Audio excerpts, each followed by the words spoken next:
ടയറാണ് ഇല്ല വെള്ളം വരുന്നുള്ളൂ.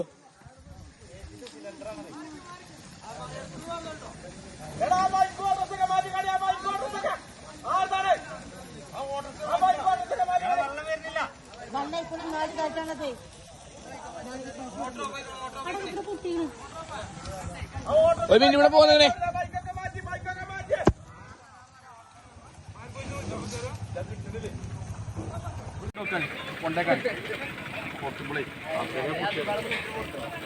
ഗ്യാസും കുറ്റി ഊരി ഓഫാക്കിയേക്ക്. അല്ല അതിന്റെ ഉള്ളില് പരാതി ചൂടോണ്ടേ